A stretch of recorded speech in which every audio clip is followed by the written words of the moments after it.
Hello, my name is Santiago Ojeda. I'm your teacher, and today we're gonna see formal and informal language and the using of can and could. When you speak in a formal way, you use full sentences, correct grammar and vocabulary, no contractions, for example, I would, no idioms. You use passive voice, for example, the application form is complete, no phrasal verbs, for example, to investigate, no abbreviations, for example, as soon as possible, no exclamation marks, no imperatives, for example, you may complete the form. When you speak in informal way, you use short sentences, lack formal grammar and vocabulary, contractions like for example, I'd or I had, idioms like for example, on point, good. You use active voice, for example, I completed the application form. Phrasal verbs, for example, look into. Abbreviations, for example, ASAP, as soon as possible. Exclamation marks or imperatives, for example, complete the form. You speak in a formal way when you are in professional places, for example with your principal, teachers, policemen, doctor, or in conversations with kids and older people, employees and boss, or strangers. You speak in an informal way when you're in unprofessional places, like for example your family, friends, mom, dad, brother, sister, boyfriend, girlfriend, colleagues, or close relatives. When you speak in a formal way, you use passive voice sentences, for example, they have been fighting all day, he is very busy. Many different outcomes were planned for the company.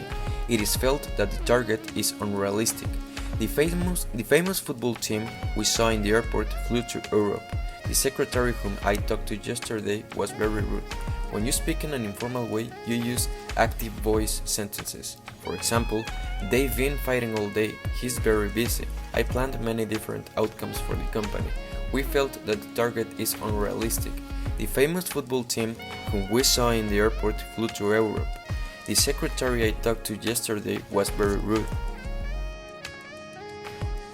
Some formal greetings are how are you, good afternoon, nice to meet you. Some informal greetings are hi, what's new, how are you doing. Some formal farewells are goodbye, have a nice day. Some informal farewells are see you, bye. When you're in a formal situation, like on the example on the left, you use the word could. For example, could you complete the form please? Yes. Could you lend me a pen please? When you're in an informal situation, you use the word can. For example, can you roll up your sleeve please? Okay, that's the injection done. You can take a lollipop now. Can you close the door on your way out? Sure, no problem.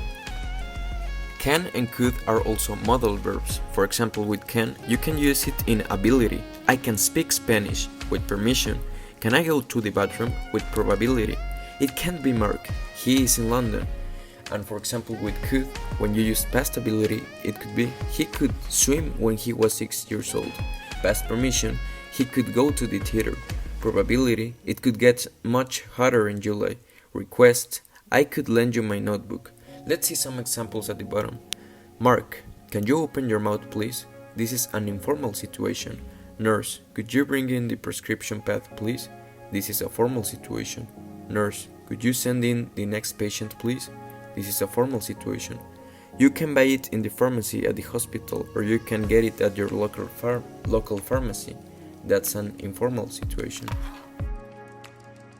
That's it for today class. I'll see you in the next video. Bye.